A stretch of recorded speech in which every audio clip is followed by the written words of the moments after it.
Hey guys, I'm Matt, And I'm Megan. and today we're going to be reviewing the new Tomb Raider, the 2013, the reboot of the franchise. Woo boots. Not boots, reboot. Boot. Anyway, So this story is about a young Lara, one might even call it a prequel, before she has really come out as a Tomb Raider.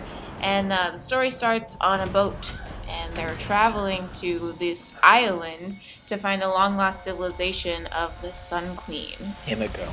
Exactly. And once they get there, they find out that the island is overrun with murderous and rapey nuts that are trying to kill them. All men. So they have to get off the island. They also take Sam. And so Lara has to save Sam, who is her best friend at the time. But they can't get off the island because some supernatural force keeps preventing them. So they have to find out what it is, take care of it, so they can leave. That about sums it up, I'd say. The story is generally about Lara Croft and yourself. And it gets very dark. Very dark. This is not.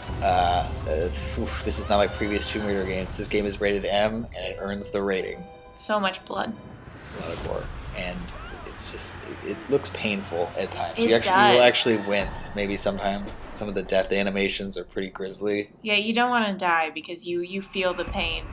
Or if you're a masochist, you do want her to die, and that's kind of weird. So Let's- stop it. Let's not open that door, Matt. It's not. So basically, Tomb Raider is kind of a third-person platformer with some minor bits of puzzle solving. Nothing really too taxing. The actual tombs in the game are actually only side quests and are all optional, but I enjoyed all of them personally. She actually says at one point that she hates tombs. Yeah, that was a nice little big wink to the audience, like, oh, you get it? We said it. But anyway, unlike past Tomb Raider games, this one does definitely have a higher dose of third-person shooting, clearly influenced by Uncharted. There's no getting around it, although you can also just say it's circular because Uncharted probably wouldn't have existed without the original Tomb Raiders. So call it what you will. But if you liked Uncharted, you'd probably like the gameplay of this. It's not as lighthearted as Uncharted, though. It's definitely darker. There's very little humor. It's just like, oh shit, this sucks. So what are some things you liked about this game, Megan? I really like the combat. I mean, it wasn't clunky. It was pretty easy to handle, easy to see who you were shooting at. You know, it's a I big agree. problem. It was smooth. Yeah. And I also just like how badass Lara was. She wasn't overly sexualized, and as a woman who plays a lot of games and notices female leads are typically scantily clad and all that, it was nice to see. If female leads even exist at all. Exactly. Yeah. Exactly. What are your opinions on this? And some people are labeling this kind of a feminist game. It's about a powerful, strong woman killing a bunch of men. I mean, I can see it a little bit. I don't think that was its intended purpose, but I can see where they're getting that because if someone's trying to rape her, she stabs him in the femur with her pickaxe. So So would you say this is more a game of about feminism or about yay girl power? I would probably say yay girl power. I don't really think it's a political statement. Okay. So what did you like, besides the rape scenes? No. That was a little grisly. Not a bear. There's no bears, thank God. There are wolves, though. There are wolves, yes. I really liked the action set pieces in this. My favorite one that comes to mind is the Japanese building that's on fire that you're escaping. Yeah. Was particularly cool for me. It gives Uncharted a run for its money in terms of big, explosive, summer blockbuster action set pieces. I thought they were really cool. And I also just liked, whether this is shallow or not, I really wanted my Uncharted fix, and this gave it to me. An action third-person shooter platformer. I just really like that kind of game. Even though its platforming isn't particularly difficult, the combat isn't especially groundbreaking or unique, although the bow is fucking awesome. All games should have bows. It's definitely probably one of my new favorite weapons. Yeah, the bow made a comeback in 2012 and 2013, but it needs to stay. It needs to be here to stay. I really like the bow. Since you mentioned Uncharted, I have to say one of the things I didn't really like about this game was was the fact that it was so much like Uncharted. I think as far as Tomb Raider games go, it was pretty original and very creative, but there were so many things that just immediately I was reminded of Uncharted. Almost uncanny resemblance. I understand that.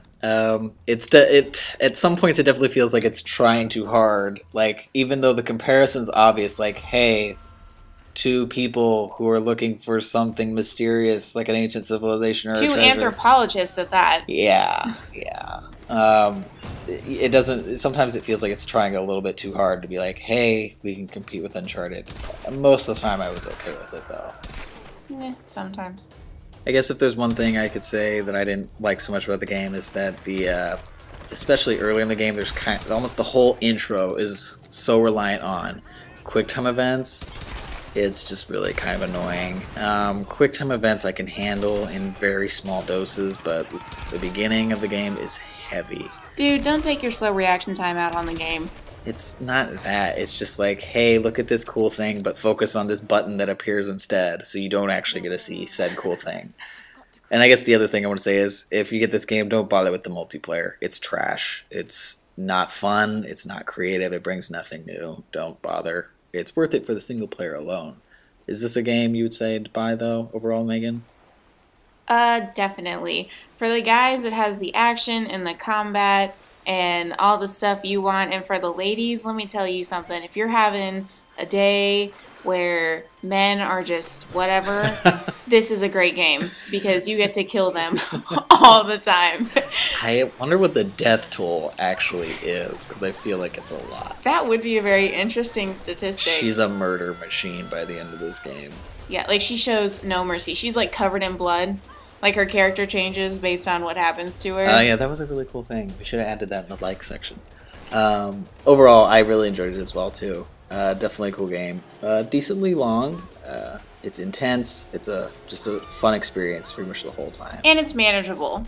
It's not one of those games that's going to have you ripping your hair out. Yeah, it's not especially difficult, but that's fine because it's a fun ride all the way through. Yeah.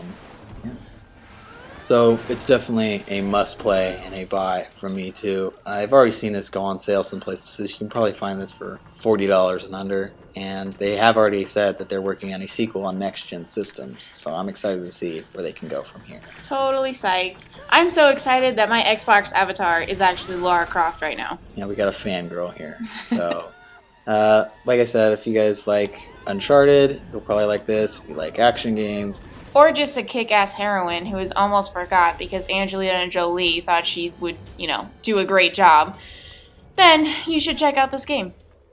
Alright guys, and this brings our second official review to a close. Woo! If you have any more ideas for us, anything you'd like to see us play, anything you'd like to hear a review of, please just comment, leave a message, or you know what, you could always subscribe. Alright, we'll catch you guys on the flip side, and please enjoy these horrific scenes of Lara Croft as we close out our video. Thanks for watching, guys. See ya. Bye.